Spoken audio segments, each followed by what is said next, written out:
శ్రీకృష్ణాయ నమః. భగవద్గీత అంటే ఏమిటి? భగవద్గీత అంటే కేవలం మన పుస్తకం కాదు.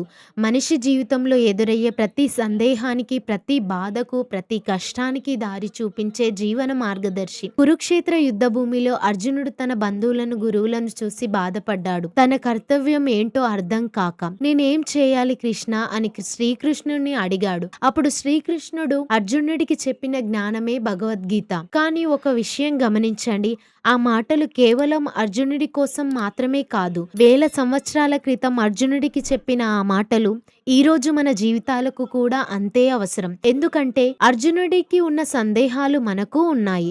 అతనికి భయం వచ్చింది, మనకు భయం వస్తుంది. అతను బాధపడ్డాడు, మనము బాధపడతాం. అతను ఏది సరైనదో తెలియక అయోమయానికి గురయ్యాడు. మన జీవితంలో కూడా అలాంటి పరిస్థితులు వస్తాయి. అందుకే భగవద్గీత మన జీవితానికి ఒక దారి చూపిస్తుంది. మొదటిదిగా భగవద్గీత మనకు కర్తవ్యాన్ని నేర్పుతుంది. మన పనిని మనం నిజాయితీగా చేయాలి. ఫలితం ఎలా వస్తుందనే భయంతో మన కర్తవ్యాన్ని వదిలిపెట్టకూడదు. రెండవది, భగవద్గీత మనకు మనస్సును నియంత్రించడం నేర్పుతుంది. మన జీవితంలో చాలా సమస్యలు బయట ఉండవు, మన మనసులోనే ఉంటాయి. ఎవరైనా ఒక మాట అన్నారంటే రోజంతా అదే ఆలోచిస్తాం. ఏదైనా జరగకపోతే బాధపడతాం, గతాన్ని తలుచుకొని ఏడుస్తాం, భవిష్యత్తు గురించి బాధపడతాం. కానీ గీత మనకు చెబుతుంది, మనస్సును మనం నడిపించాలి, మనసు మనల్ని నడపకూడదు. మూడవది, భగవద్గీత మనకు సమత్వాన్ని నేర్పిస్తుంది. సంతోషం వచ్చినప్పుడు పొంగిపోకూడదు, బాధ వచ్చినప్పుడు పూర్తిగా కుంగిపోకూడదు. ఎందుకంటే జీవితం ఎప్పుడూ ఒకేలా ఉండదు.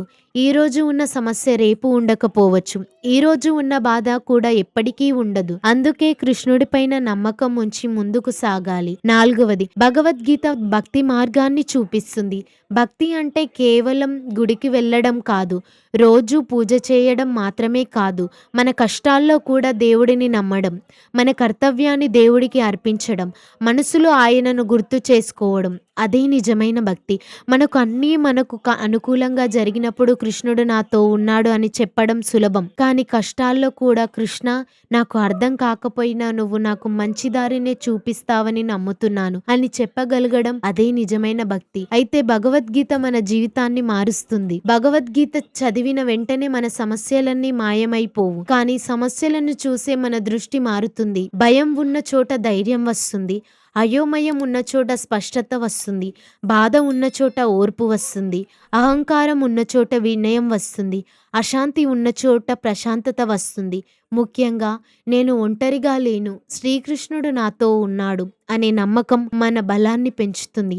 అందుకే భగవద్గీతను కేవలం చదవకండి, అర్థం చేసుకోండి, ఆదరించండి, ఆచరించండి, జీవితంలో ఉపయోగించండి. ప్రతిరోజు గీతలోని ఒక్క మాటను అయినా మన జీవితంలో పాటిస్తే మన ఆలోచనలు మారతాయి, ఆలోచనలు మారితే మన నిర్ణయాలు మారతాయి, నిర్ణయాలు మారితే మన జీవితం కూడా మారుతుంది. ఈ రోజు నుంచి ఒక చిన్న నిర్ణయం తీసుకుందాం. నా కర్తవ్యాన్ని నేను నిజాయితీగా చేస్తాను, ఫలితాన్ని శ్రీకృష్ణుడికి వదిలేస్తాను, కష్టాల్లో కూడా ఆయనపై నమ్మకం కోల్పోను.